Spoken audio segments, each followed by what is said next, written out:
Assalamualaikum warahmatullahi wabarakatuh. Alhamdulillahirabbil alamin. Alladzi nahmaduhu wa nasta'inuhu wa nastaghfiruh wa na'udzu billahi min shururi anfusina wa sayyiati a'malina. Man yahdihillahu fala mudilla lahu wa man yudlil fala hadiya lahu. Asyhadu an la ilaha illallah wahdahu la syarika lahu wa asyhadu anna Muhammadan 'abduhu wa rasuluh alladzi la nabiyya wa la rasula ba'dahu. Allahumma salli wa sallim wa barik ala khatamil anbiya'i wal mursalin nabiyyina Muhammadin wa ala alihi wa ashabihi ajma'in, amma ba'd. Rabbi shrah li sadri wa yassir li amri wa hlul 'uqdatam min lisani yafqahu qawli. Rabbi zidni 'ilma warzuqni fahma. Amin. Subhanaka la 'ilma lana illa ma 'allamtana innaka antal 'alimul hakim. Jemaah Masjid Az-Zudairi rahimahumullah, wabil khusus para orang tua kita, para guru kita, para sesepuh, takmir masjid, pimpinan persyarikatan, tanpa menyebut nama tidak mengurangi takdim saya. Insya Allah kita semua senantiasa dalam perlindungan dari Allah Subhanahu wa Ta'ala. Alhamdulillah, kita bersyukur kepada Allah. Nikmat tiada tara Allah munculkan kesempatan subuh kali ini. Allah sehatkan badan kita, Allah jauhkan kita semua dari mara bahaya dan musibah. Allah lembutkan jiwa kita semua sehingga kita bisa dan berkenan hadir di majelis ilmu, majelis yang amat sangat dicintai oleh malaikat-malaikat Allah Subhanahu wa Ta'ala. Maka mudah-mudahan karena hadirnya kita di majelis yang baik ini, Allah ampuni segala dosa dan salah kita semua. Yang sakit di antara kita Allah sembuhkan, yang sulit Allah mudahkan, yang ada hutang kiranya Allah gampangkan baginya untuk membayar hutangnya. Amin ya rabbal alamin. Salawat serta salam terlimpah kepada junjungan kita Nabi Muhammad sallallahu alaihi wasallam, pada keluarganya, sahabatnya, tabi'in, umatnya, dan insyaallah kita semua yang istiqomah menjalankan tuntunan dan sunnah-sunnahnya. Hadirin yang dirahmati oleh Allah Subhanahu wa Ta'ala, kita lanjutkan kajian kita terkait dengan kitab Pedoman Hidup Islami Warga Muhammadiyah sampai pada pembahasan tentang kehidupan bermasyarakat. Bapak Ibu sekalian yang dirahmati oleh Allah Subhanahu wa Ta'ala, Muhammadiyah memandang kehidupan pertama sebagai amanah. Jadi kita semua mendapati amanah luar biasa, diberi kehidupan oleh Allah Subhanahu wa Ta'ala. Walladzi khalaqal mauta wal hayata liyabluwakum ayyukum ahsanu amala. Allah yang menakdir kematian, kehidupan, hakikatnya sebagai ujian bagi kita. Siapa di antara kita yang terbaik amal perbuatannya. Jadi yang pertama, kita harus memahami bahwa kehidupan adalah amanah yang harus kita tunaikan dengan sebaik-baiknya. Bagi orang yang beriman, kehidupan adalah bagaimana dia mempersembahkan yang terbaik untuk Allah Subhanahu wa Ta'ala sebagai wujud penghambaan yang paling utama. Bukan sekedar makan, minum, bukan sekedar mencari kesenangan, bukan sekedar bercanda, bersenda gurau dan lain-lain sebagainya. Tapi bagi orang yang beriman bahwa ibadah yang paling utama adalah mengemban amanah terbaik, yakni kehidupan yang Allah Subhanahu wa Ta'ala berikan kepada kita semua. Ada orang-orang saudara kita, sahabat handai tolan yang sampai saat ini tidak Allah perkenankan untuk melanjutkan kehidupannya. Allah sudah panggil terlebih dahulu, sementara kita tidak. Sementara Allah masih panjangkan usia kita, sementara Allah masih beri kesempatan kepada kita untuk menikmati kehidupan ini, bisa bercanda, bisa ngobrol sama teman, ya, bisa menyaksikan cucu-cucunya hidup dalam kebaikan. Itu semua adalah anugerah dan karunia terbaik dari Allah Subhanahu wa Ta'ala yang bisa saja tidak didapati oleh saudara-saudara kita di luar sana.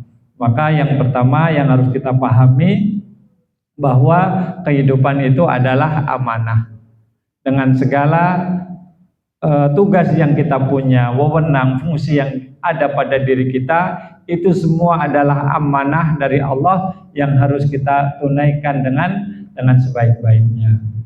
Jadi kita nggak boleh menyanyiakan kehidupan ini, Pak. Nggak boleh ala kadarnya, nggak boleh sekedarnya. Hidup mengalir saja, nggak bisa, Pak. Harus dioptimalkan semuanya dalam rangka apa? Meraih ridho Allah Subhanahu wa Ta'ala. Kemudian yang kedua, bahwa kehidupan adalah sarana ibadah untuk mencari ridho Allah Subhanahu wa Ta'ala.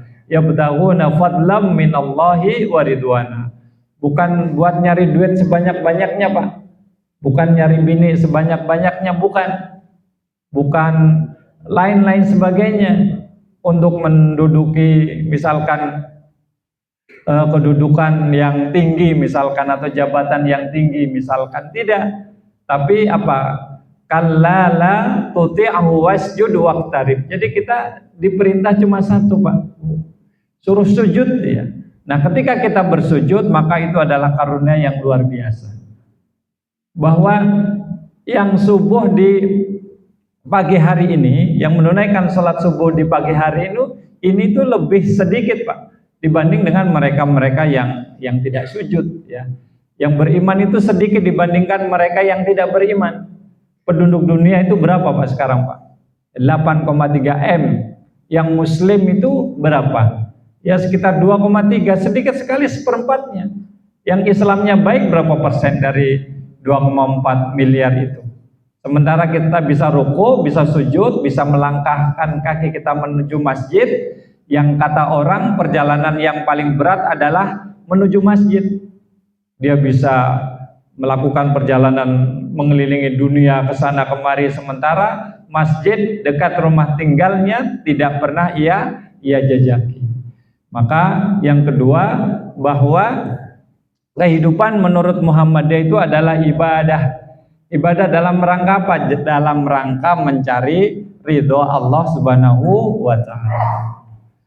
Maka dari itu, Bapak Ibu sekalian, kita harus optimalkan setiap aktivitas kita itu dalam rangka apa? Dalam rangka mencari keridhaan Allah melalui ibadah.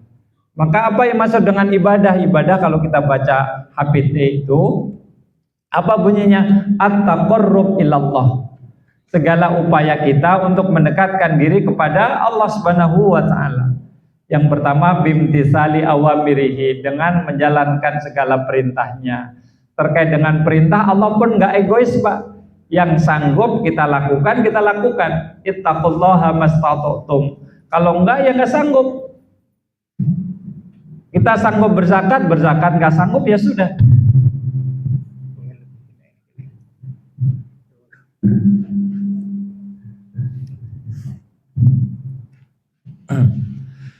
Kita sanggup berhaji. Kalau tidak ya sudah. Kita sanggup puasa, kalau enggak ya nggak usah puasa. Kita nggak sanggup sholat berdiri, ya duduk.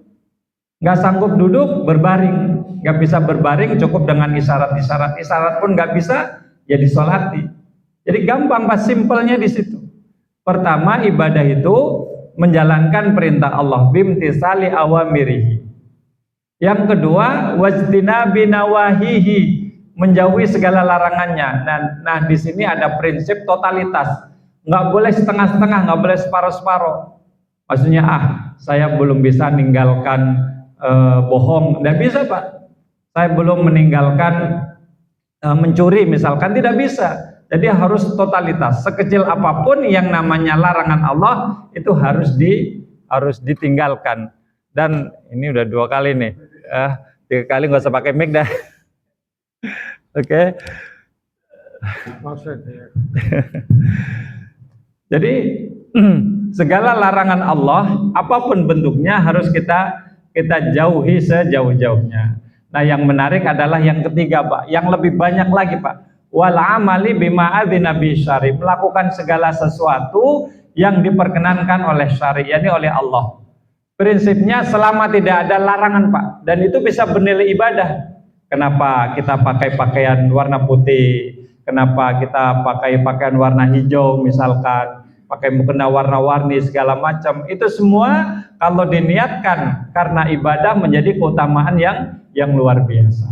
Apalagi Bapak Ibu sekalian, kita melakukan sesuatu yang pada dasarnya itu bukan ibadah, ya aktivitas biasa Pak. Tapi dengan ini kita bisa meninggalkan larangan Allah, maka itu menjadi keutamaan yang luar biasa Pak.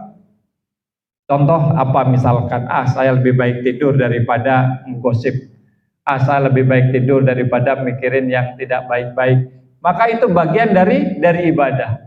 Saya makan supaya badan saya sehat, kemudian saya bisa beraktivitas ibadah dengan sebaik-baiknya. Maka itu bernilai ibadah. Seseorang yang menikah misalkan, dia mendapatkan kenikmatan di situ, kesenangan di situ. Tapi karena niatnya ibadah, maka dia apa yang terjadi? Terjauh dari perbuatan-perbuatan nista, perbuatan-perbuatan maksiat.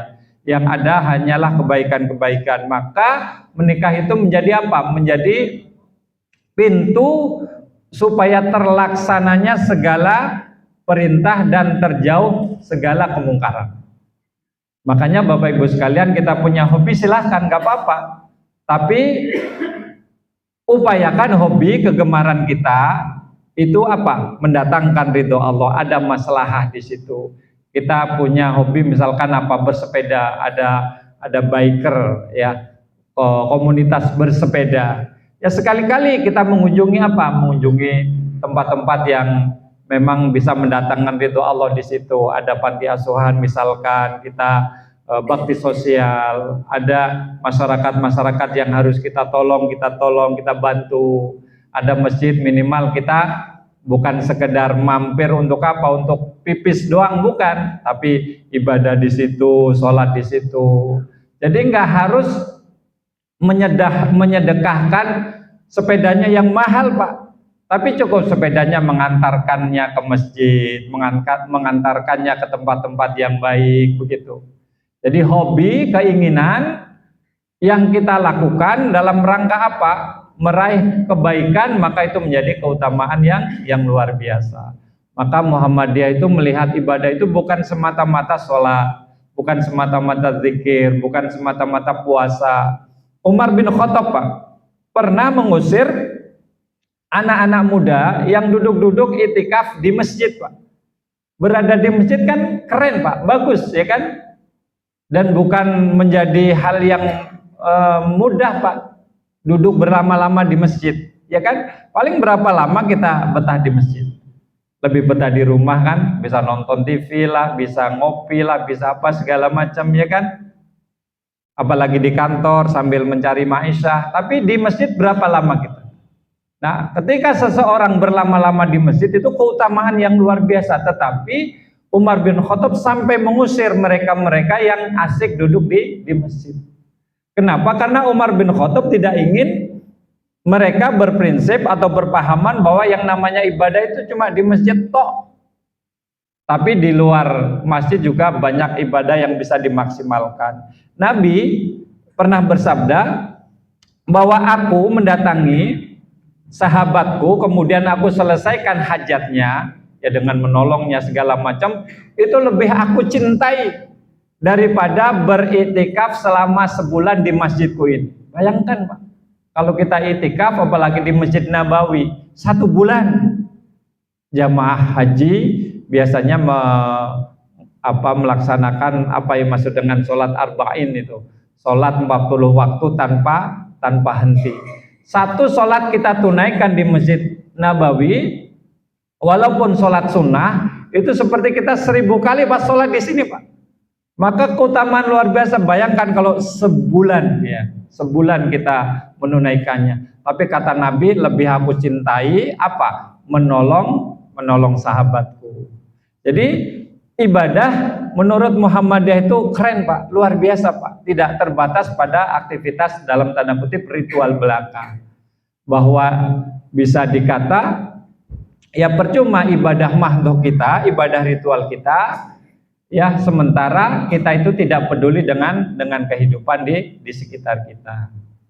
Kemudian yang ketiga, Muhammadiyah melihat bahwa kehidupan itu adalah ya ujian bagi kita semua.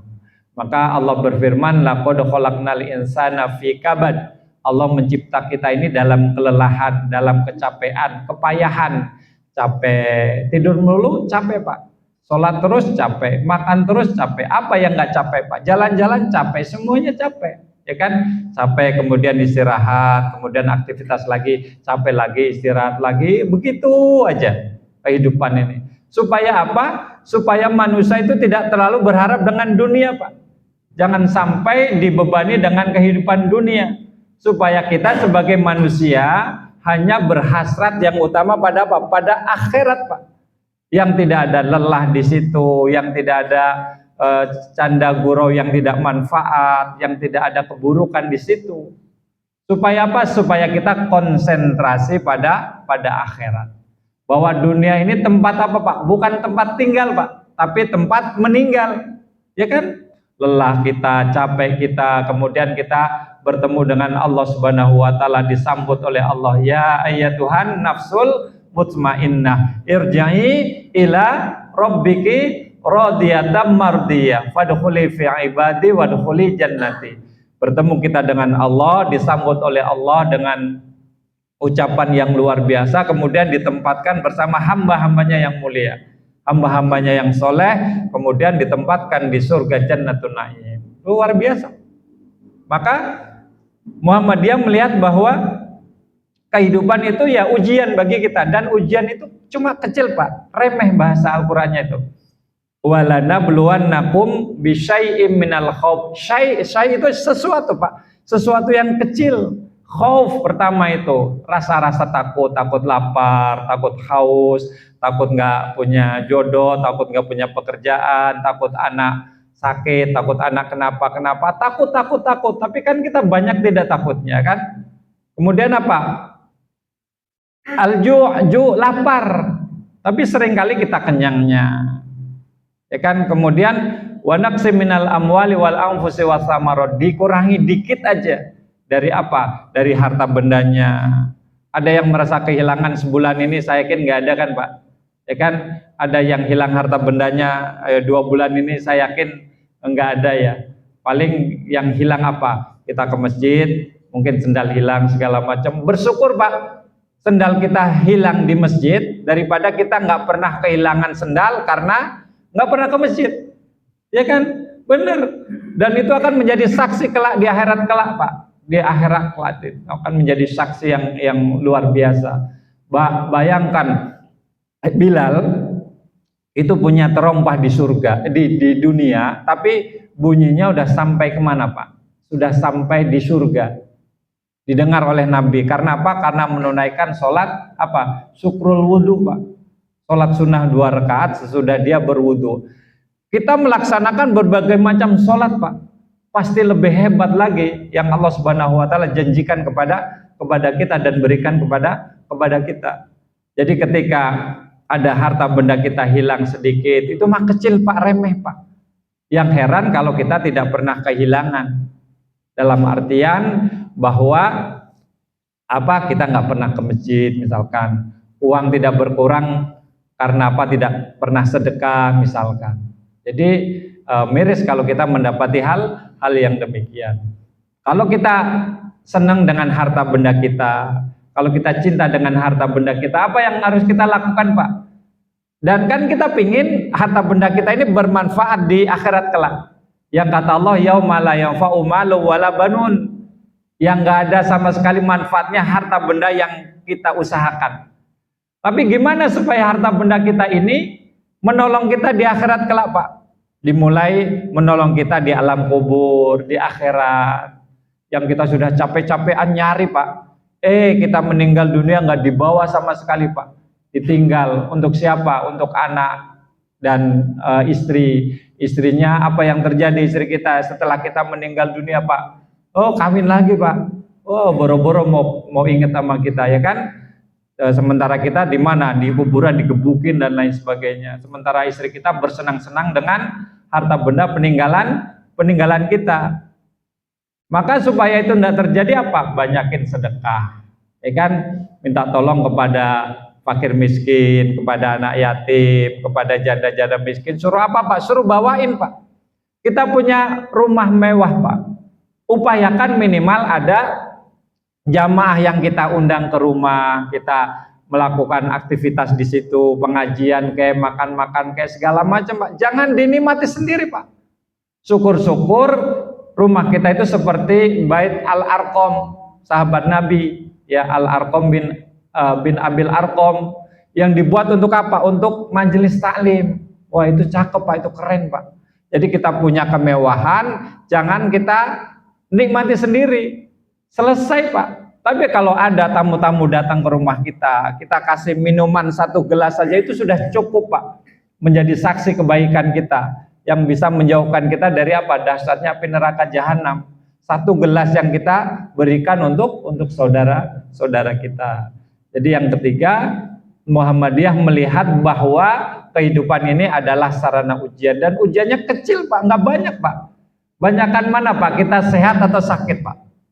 Banyakan sehat ya kan, sakit sebentar ya kan, kita lebih banyak sehatnya, lebih banyak enaknya, lebih banyak nikmatnya, lebih banyak gembiranya. Jadi kata Allah, walana bluwannakum bisyai, syai itu remeh Pak, sesuatu yang kecil. Maka ketika kita kehilangan sesuatu, jangan terlalu jangan terlalu bermasalahkan. Kenapa? Karena ya hakikat kehidupan itu adalah milik Allah Subhanahu wa taala. Ada benda kita nih Pak, kalau nggak kita sedekahkan, dia itu panas Pak, dia nggak betah Pak, maka dia akan keluar sendiri Pak. Caranya gimana? Ya bisa jadi ada maling datang Pak, diambil harta benda kita, atau harta kita habis dia Pak, dimakan dokter Pak. Sakit inilah, sakit itulah, itulah segala macam, nggak kelar-kelar itu, habis harta benda kita dimakan oleh dokter. Ya, makanya banyakin sedekah. As-shadaqah tadfa'ul bala. Nah, sedekah yang paling utama Pak, ya sedekah harta Pak. Bukan senyum ya, senyum sedekah. Tabassumuka fi wajhi akhika sedekah. Mengucapkan kata-kata bela sungkawa, turut bersedih hati di WA misalkan ada saudara kita atau teman kita yang meninggal dunia atau sakit. Sebatas itu Pak, itu gombal Pak, itu bohong itu Pak. Ya kan? Kalau benar gimana? Minimal ya transfer kalau kita nggak bisa datang, begitu Pak. Jadi bukan say hello doang, bukan turut berduka cita bla bla bla segala macam sementara kita nggak datang. Kalau nggak bisa datang, minimal apa Pak? Ya minimal transferannya kan gitu. Ya, jadi kita benar-benar solider, bukan omong kosong. Kemudian yang keempat, menurut Muhammadiyah bahwa kehidupan ini adalah sarana dakwah dan tajdid. Nah, dakwah Pak, bahwa surga itu terlalu luas Pak untuk kita masuki sendiri Pak. Makanya kita harus ajak saudara kita, teman kita, hadetolan, masyarakat. Bagian dari tugas kita yang paling utama adalah dakwah Pak. Dakwah amar ma'ruf nahi mungkar. Wal takum minkum ummatun yad'una ilal khair. Hendaknya ada ya umat, bahasanya umat Pak, bukan kaum, ya kita semua ini. Yad'una ilal khair, yang mengajak kepada kebaikan. Yang ngajak kepada keburukan banyak sekali Pak. Ya kan? Kita miris dengan pemberitaan akhir-akhir ini, ada lembaga pendidikan Islami yang sejatinya mempercontohkan teraplikasinya nilai Islami, tetapi malah sebaliknya. Jadi mereka-mereka yang berbuat angkara murka, mengajak kepada keburukan itu banyak sekali Pak. Kita buka misalkan media sosial, itu kan banyakkan setannya Pak daripada malaikatnya Pak. Ya kan, adalah ceramah di situ, ada nilai-nilai inspiratif di situ, tetapi yang ngajak maksiat banyak sekali Pak. Sehingga kita lupa dari zikir, terlalu asik scroll dan lain sebagainya. Itu kan media sosial begitu Pak. Sekali aja kita tonton berapa detik aja tayangan yang nggak senonoh, terus Pak dibanjir itu Pak. Wah, ini aneh segala macam Pak. Ya kan? Jadi apa ya? Jadi orang yang mengajak kepada keburukan itu lebih banyak Pak. Bayangkan 8,3 miliar cuma 2,3 yang muslim. Ya kan? Lebih banyak yang kafir Pak. Lebih banyak yang berbuat maksiat. Makanya kata Allah Pak, yad'una ilal khair, mengajak kepada kebaikan. Mengajak kebaikan nggak melulu harus ayo sholat, ayo. Bapak datang ke masjid, ada tetangga misalkan, Pak, begitu kan, ditegur. Kita pakai pakaian yang rapi. Itu sudah bagian dari dakwah, Pak.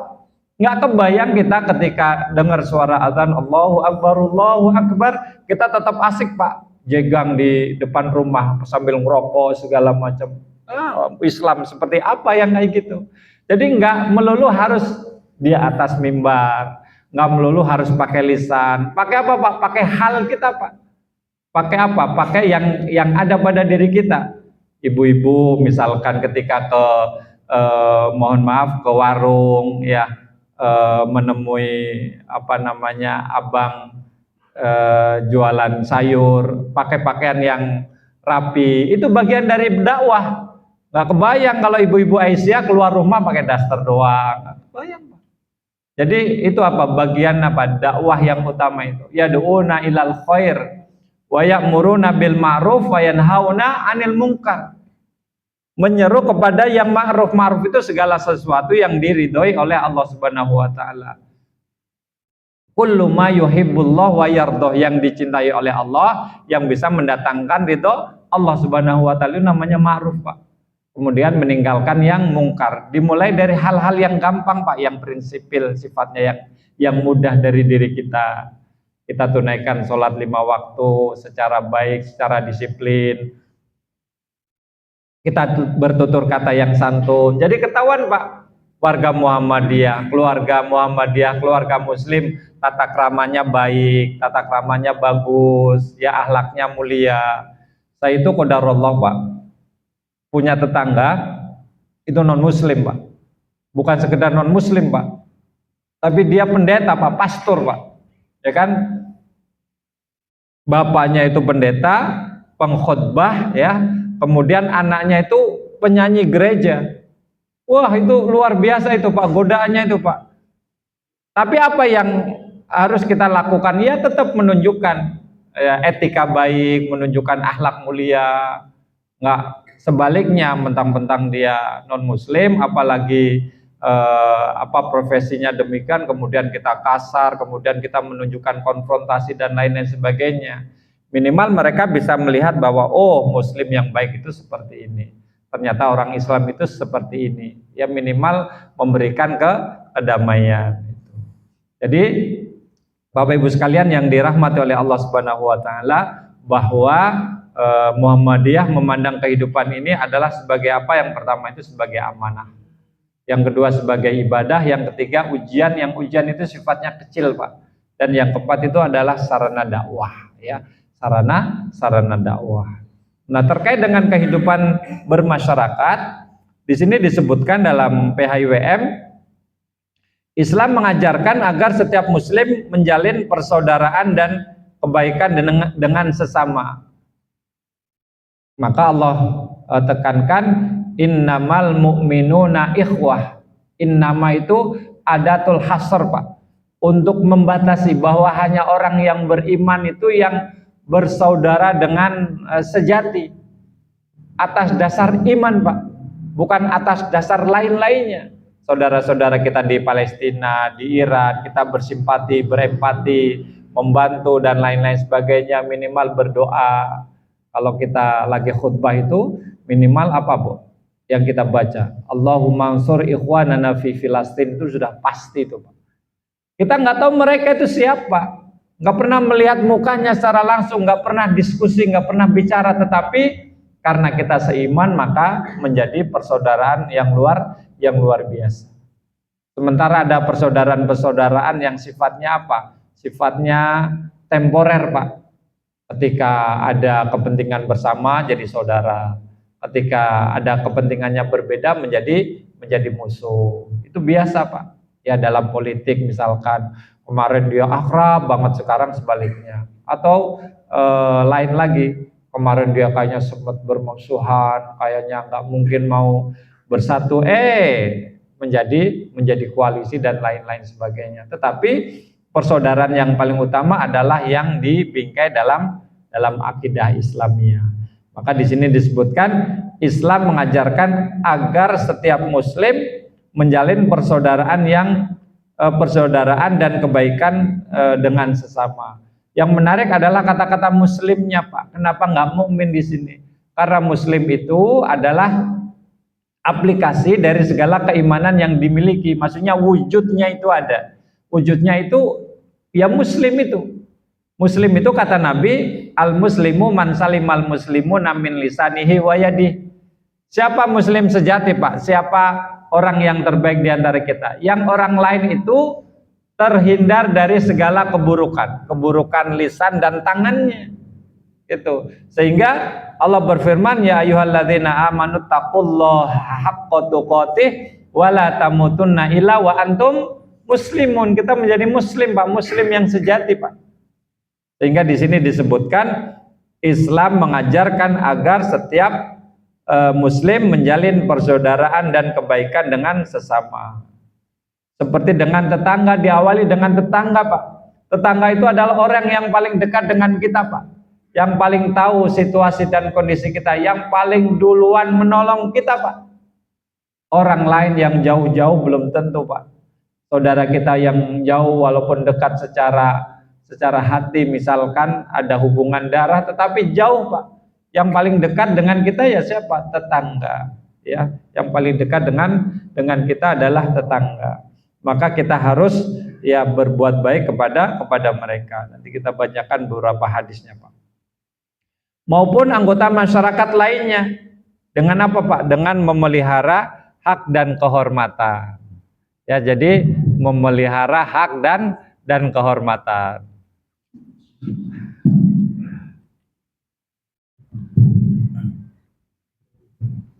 Jadi masing-masing kita punya hak, masing-masing kita punya kehormatan, masing-masing kita punya kewajiban. Yang utamanya adalah apa, Pak? Menjaga hak orang lain, menjaga kehormatan orang lain. Oh, ini hak-hak saya, mau dengerin musik kencang-kencang segala macam. Iya, Pak. Tapi kan orang lain juga punya hak. Untuk apa? Tidak terganggu. Kewajiban bagi kita untuk apa? Untuk kewajiban bagi kita untuk menjaga supaya orang lain tidak terganggu dengan aktivitas kita. Jadi yang menarik adalah dengan apa? Memelihara hak dan kehormatan, baik dengan sesama muslim maupun dengan non muslim. Jadi mentang-mentang non muslim kemudian kita kasar, kemudian kita tidak santun, tidak, Pak. Bahwa dalam muamalah duniawiyah tetap kita menunjukkan yang terbaik siapa diri kita. Maka kita tidak melakukan hal-hal yang kira-kira menciderai Islam kita. Bahwa wama arsalnaka illa rahmatan lil alamin. Islam itu rahmat bagi seluruh alam, Pak. Islam itu merahmati semua alam ini. Bukan sekedar muslim tapi non muslim, tapi tumbuhan, alam ini dan lain-lain sebagainya. Adakah dalam agama lain yang melarang misalkan ketika kita berperang kemudian semau kita? Tidak bisa, Pak. Ada orang anak kecil, ada orang tua, ada perempuan atau masyarakat secara umum, apakah akan membabi buta? Tidak begitu, Pak. Jadi ada apa? Ada rule-rule atau batasan-batasan yang memang diberikan batasan oleh al-Islam. Wa idza qataltum fa ahsinul qitlah, sampai kalau kita mau membunuh, berperang itu dengan cara-cara yang ihsan, Pak, sampai cara-cara yang terbaik. Bukan semaunya. Bayangkan coba Israel ketika menyerang Lebanon itu apa saja semuanya itu diserang, fasilitas-fasilitas. Tapi ketika Iran itu menyerang, apa yang diserang itu? Ya, pangkalan-pangkalan militer dan lain-lain sebagainya. Jadi ada adab yang dimiliki oleh umat Islam yang itu tidak dimiliki oleh non muslim. Kita apakah diperkenankan untuk menebang pohon tanpa alasan, Pak? Tidak bisa, Pak. Sampai kata Nabi, kalau besok hari kiamat dan di tanganmu itu ada benih, ya, tanamlah sampai segitunya, Pak. Maka nggak mungkin kita melakukan pembalakan liar, ya, menggunduli hutan dan lain-lain sebagainya, berubah fungsi hutan yang tadinya sebagai hutan menjadi yang lain-lainnya. tidak dilakukan oleh mereka-mereka yang beriman.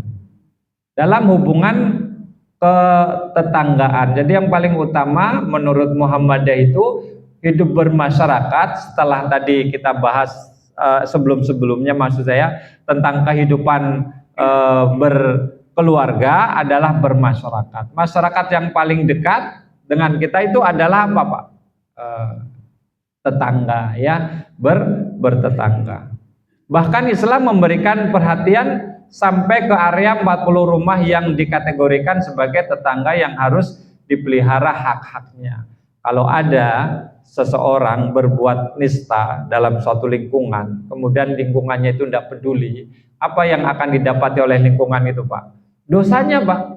Ya, ada orang berzina misalkan, ada orang mabuk-mabukan segala macam.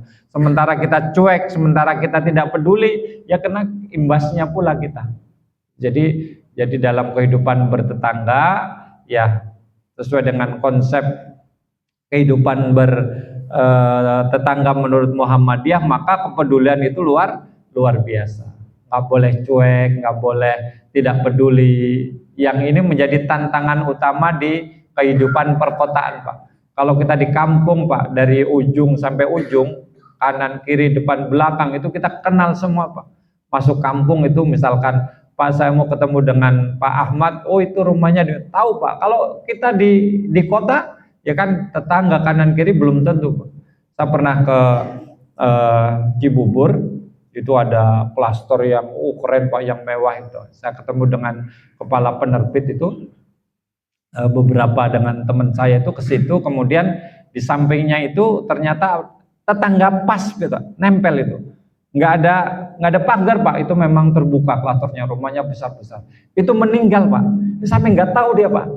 Nggak tahu kalau ada tetangga yang meninggal sampingnya itu. Itu sepi aja itu, Pak. Padahal tuh ada orang yang meninggal sampai segitunya, Pak. Jadi apa ya, kita terdistorsi ya, bahwa Islam menuntut kita peduli dengan apa? Dengan tetangga, sementara kesibukan kita itu membatasi kita. Nah, ketika kita bisa bersilaturahim dengan tetangga melalui apa, Pak? Melalui kerja bakti, melalui arisan RT, pertemuan RT, itu keren, Pak, itu luar biasa, Pak. Kalau ada yang jadi ketua RT misalkan atau pejabat RT di kita itu cakep, Pak, itu keren, Pak. Saya pernah jadi ketua RT, Pak, satu periode itu. Luar biasa dinamisasinya. Jadi Bapak Ibu sekalian yang dirahmati oleh Allah Subhanahu wa taala, kita harus memaksimalkan kehidupan bermasyarakat. Pertama dimulai dari kehidupan bertetangga. Bahwa tetangga adalah entitas terdekat dari kita yang menjadi saksi kebaikan apa? Diri kita, kebaikan akhlak kita, kebaikan iman Islam kita. Kita berantem, tetangga yang tahu, ya kan? Kita ribut, tetangga yang tahu. Kita kesulitan, tetangga yang tahu. Kita terkena musibah, tetangga yang terlebih dahulu menolong dan peduli dengan kita. Maka kita tidak boleh ya menyakiti sekecil apapun. Bapak Ibu sekalian yang dirahmati oleh Allah Subhanahu wa taala, kita suruh jam berapa, Pak? Ada yang mau disampaikan, ditanyakan, dipersilakan Bapak Ibu. Ada nggak kira-kira? Ya. Waalaikumsalam warahmatullahi wabarakatuh. Memberikan himbauan tentang efisiensi dan budaya hidup beriman. Ya.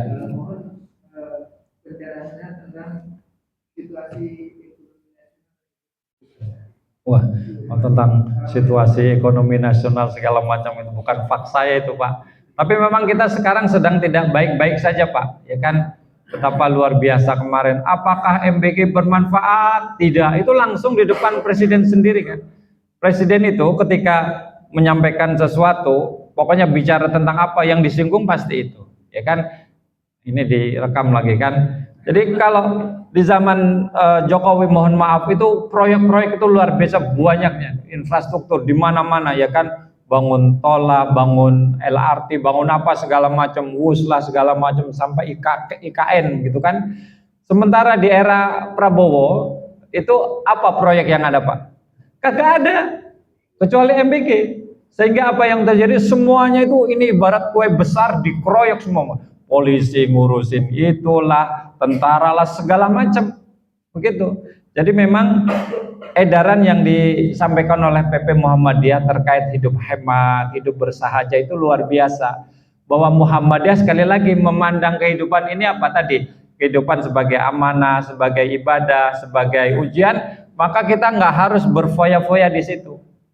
Hal-hal yang kira-kira nggak urgent, menghabis-habiskan, menghambur-hamburkan dana, baik dana pribadi maupun persyarikatan itu dikurangi, diefisienkan. Kenapa? Karena setiap harta, walaupun harta kita sendiri Pak, itu akan dimintai pertanggungjawabannya oleh Allah Subhanahu Wa Taala. Ini uang saya, ngapain repot orang lain? Oh, kemudian dibelanjakan segala macam.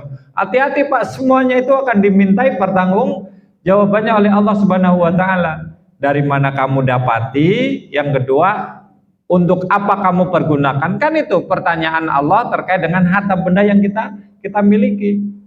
Maka siapa yang paling terakhir masuk surga di antara kita? Yang paling banyak hartanya Pak. Ya kan? Kalau hartanya sedikit, ya cepat masuk surga Pak. Tapi ya yang banyak hartanya juga banyak amal kebaikannya. Abdurrahman bin Auf itu disebutkan dalam hadis itu orang yang paling terakhir masuk surga dari umatku katanya, karena saking banyaknya duitnya. Tapi duitnya itu untuk apa? Untuk kemaslahatan, bukan untuk diri sendiri. Jadi hal-hal yang kira-kira tidak manfaat, kira-kira kurang maslahahnya itu dikurangi Pak. Jalan-jalan, warga persyarikatan itu kalau healingnya kemana Pak? Ke masjid Pak, ke amal usaha, ke majelis taklim. Apalagi bulan Mei ini banyak tanggal merah ya Pak ya. Tanggal merah itu menjadi hal yang menarik itu karena apa? Apalagi kalau di hari Senin atau hari Kamis atau hari Jumat, oh itu udah dari jauh-jauh hari itu Pak. Kalau bisa, kalau ada tanggal merah kayak gitu atau liburan panjang, nggak usah kemana-mana Pak. Capek malah, ya kan? Macet di mana-mana dan lain-lain sebagainya. Enak di rumah lah. Atau kalau mau beraktivitas di Muhammadiyah, di persyarikatan maksudnya, atau di masjid, atau pengajian dan lain-lain sebagainya. Itu lebih apa Pak? Lebih maslahah, ya lebih manfaat gitu. BBM misalkan kan sekarang memang lagi itu Pak, ya luar biasa. Makanya kita harus ada mengadakan apa penghematan daripada melakukan hal-hal yang nggak manfaat atau kurang manfaatnya, ya lebih baik kita berdiam diri di rumah, ya memperhangat hubungan keluarga yang selama ini karena kita terlalu sibuk ya menjadi berkurang, ya terlalu sibuk dengan HP, ya ini kumpul nih keluarga di ruang tamu masing-masing sibuk dengan HP-nya, gitu Pak. Ya. Iya Bu, ya. Waalaikumsalam. Ya. Ya. Ya.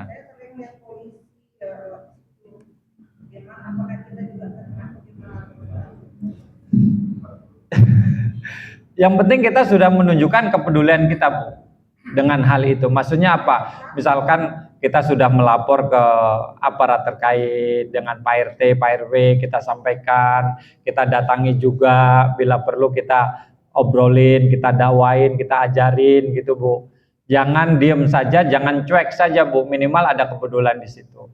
Kalau misalkan di backing aparat, di situ ada macam-macam gitu, ya kita sudah berupaya minimal. Kalau kita mendapati kemungkaran, apa kata Nabi, fal yughayyirhu biyadih, dengan tangan Pak, maksudnya semaksimal mungkin dengan power yang kita miliki. Kan emak-emak Bu punya kekuatan yang luar biasa, kan makhluk terkuat di bumi itu emak-emak ya kan. Ibu geruduk aja, mohon maaf bahasa kasarnya itu dengan apa? Dengan teman-teman ibu ya kan, misalkan dari mana? Dari komunitas Aisyah misalkan atau dari mana gitu kan. Sekali mungkin nggak terlalu ini, 2, 3, 4, 5 berkali-kali, saya kira itu akan diperhitungkan juga Bu. Tapi kalau kita diem-diem aja ya begitu Pak Bu. Jadi seperti seperti kita tidak dianggap. Ya kalau orang sudah peduli dengan urusannya, ketika dia tidak dipedulikan seneng Pak. Ya kan, misalkan ada seseorang ini ada kos-kosan ya atau apalah gitu kan, seseorang masuk ke situ ya, menyewa kamar di situ, kemudian tetangga itu cuek, tidak peduli ya, RT pun demikian, ya dia semakin nyaman Pak. Tapi kalau ada kepedulian minimal sekali dua kali dia merasa gerah sehingga dia mulai berpikiran untuk pindah lah apa segala macam gitu Bu. Jadi ada warung kayak gitu memang kalau kita mau fair-fairan ya, ya itu tadi ya, kita punya kekuatan sebagai emak gitu ya, ya Bu ya, ya tunjukkan kepedulian semaksimal mungkin. Kalau itu nggak bisa juga ya sudah, mau gimana lagi ya. Kan kata Nabi ya, man ra'a minkum munkaron falyughayyirhu biyadi. Pertama pakai tangan kita, yang kedua pakai lisan, dibilangin, diomelin, di apalah kita sebagai ibu ya, sebagai mak-mak ya. Kemudian yang terakhir kalau nggak bisa sama sekali ya sudahlah ya, kita bermohon kepada Allah, mudah-mudahan dia mendapatkan petunjuk. Tapi sampai kapan Pak? Ya kita aja punya belek di mata kita, habis makan tuh di sini ada bekas, ada sisanya. Kalau nggak dibilangin sama orang nggak tahu Pak, nggak sadar kita kecuali kita sudah ngaca sendiri. Gitu. Jadi gitu Bu, menurut saya Bu. Ya, ya Bu. Ya. Sebentar deh. Ya Bu, silakan Bu. Ya.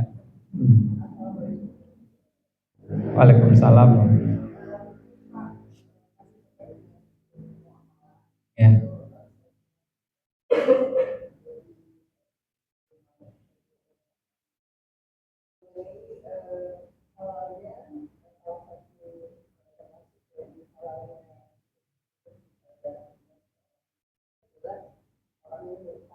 Ya.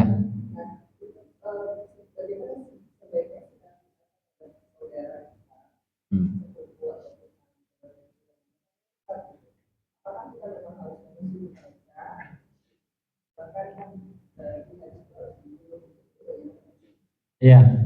Jadi apa ya? Terkait dengan siapa yang berhak untuk diperangi, itu adalah yang disebut dengan kafir harbi, kafir yang melakukan perlawanan kepada kita, kafir yang membuat mudarat kepada kita, kafir yang menindas kita. Sementara kafir zimmi itu kafir yang ibarat kata biasa berinteraksi dengan kita, bermuamalah, tidak melakukan kekerasan, tidak menindas kita, itu nggak boleh kita perangi Pak Bu, itu di bawah naungan pelindungan orang-orang yang beriman. Apalagi ini ada hubungan keluarga, sanak saudara kita. Ketika murtad nggak apa serta merta dibunuh ya. Ada kewajiban bagi kita untuk apa? Mendakwahi, kewajiban bagi kita untuk memberikan apa namanya peringatan, kemudian memberikan perhatian. Perlu juga kita tanya ini kenapa sampai murtad, mungkin karena ekonomi atau selama ini kita tidak peduli. Kenapa dia sampai murtad, mungkin kita selama ini abai, begitu Bu. Jadi nggak serta merta kita melakukan apa itu kekerasan karena atas nama murtad begitu. Jadi harus kita tunjukkan bahwa kita ini adalah muslim yang penuh kasih sayang, penuh ulas asih gitu Bu. Jadi pertama kita harus introspeksi kenapa itu terjadi. Yang kedua cari akar masalahnya, apa sih sebabnya kok dia sampai murtad. Mungkin karena tidak peduli dengan, tidak ada kepedulian dari kita, mungkin entah ekonomi, entah karena godaan dan lain-lain sebagainya. Kemudian yang ketiga kewajiban bagi kita untuk mengembalikan beliau Bu, mengembalikannya kepada pangkuan Islam gimana pun caranya. Minimal banyakin doanya, mudah-mudahan dia mendapatkan petunjuk kembali. Itu Bu. Ya. Iya, tetap Bu. Iya, ya tetap. Apalagi ada hubungan darah di situ Bu. Itu kita nanti akan dimintain pertanggungjawabannya oleh Allah Bu. Adik punya kakak, kakak punya adik, sepupu dan lain sebagainya, itu nanti akan dimintain pertanggungjawabannya. Di kehidupan ini, coba Bapak Ibu itu perhatikan, ada misalkan 5 keluarga, 5 anggota keluarga, adik beradik begitu ya. Pada sukses Pak, ada saja satu yang secara ekonomi nggak sukses Pak. Ada yang berkurang. Memang dibuat oleh Allah supaya apa? Supaya kita saling peduli, supaya kita menolong, supaya kita tidak abai dan sebagainya gitu Bu. Ya. Apa Zat? Ah. Waalaikumsalam warahmatullahi wabarakatuh. Ya, ya. Hmm. Hmm. Hmm. Ya. Ah. Ya.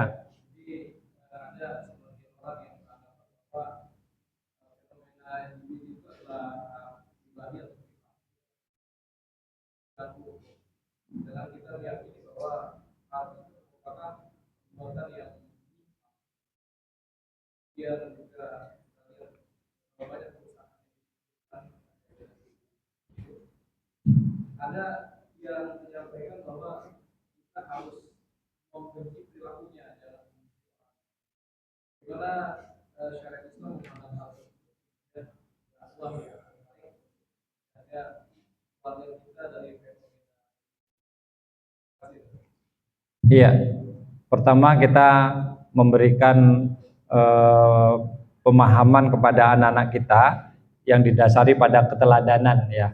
Bahwa kita laki-laki harus laki-laki, tunjukkan kita laki-laki. Bahwa kita perempuan harus tunjukkan bahwa kita itu perempuan. Nggak boleh nggak boleh melambai lah, nggak boleh mendayu-dayu segala, harus tegas begitu kan. Kita ngasih mainan kepada anak-anak pun mainan yang sesuai dengan fitrahnya. Jangan laki-laki dikasih boneka, ya kan, kemudian perempuan dikasih mobil-mobilan, kan begitu. Jadi harus sesuai dengan fitrahnya. Laki-laki misalkan kita agak sedikit keras, misalkan ajak main lah, ajak hujan-hujanan lah, apa segala macam. Kalau dia melakukan kesalahan mungkin berbeda dengan perempuan yang lebih lembut begitu. Kemudian selanjutnya adalah bahwa di luar sana itu ada ya ancaman-ancaman secara moralitas yang luar biasa buruknya. Ada orang yang tidak sesuai dengan fitrahnya, suka sama laki-laki, suka sama perempuan. Kalau demikian adanya itu nggak boleh. Nah itu pertama itu harus berikan pemahaman yang luar biasa kepada anak-anak itu seperti itu. Jadi tanamkan pemahaman yang luar biasa kepada anak-anak kita. Bahwa kita itu fitrahnya itu yang berpasang-pasangan gitu. Kalau terjadi dalam masyarakat, ya memang Islam itu tegas tentang hal ini ya kan gitu. Ya, pertama itu kalau kita mendapati perzinahan secara bukan normal ya, biasa ya, zina muhsan sama ghairu muhsan, itu kan jelas Pak, yang muhsan itu dijilid sampai mati, ya kan. Kemudian kalau yang ghairu muhsan itu didera 100 kali. Sementara LGBT apa hukumannya? Itu sampai dibunuh Pak, diasingkan, kemudian dibunuh begitu. Kenapa? Karena itu penyakit Pak. Seseorang yang pernah menjadi korban itu bisa jadi akan menjadi pelaku di masa yang akan datangnya. Kita tahu Syekh siapa itu, saya nggak menyebut namanya, itu gimana sampai berbohong atas nama Allah, atas nama Nabi, atas nama agama, karena itu Pak. Karena apa? Karena nafsu bejatnya itu Pak. Ya kan, kemudian yang terakhir yang dipati, ya kan, demi transfer ilmu dan lain sebagainya, kan konyol itu Pak. Sampai santrinya harus melakukan anal dan lain sebagainya kan gitu. Itu kacau banget itu. Karena apa? Karena nafsunya itu menutupi hati nuraninya kan, dia berbohong atas nama Allah dan lain-lain sebagainya.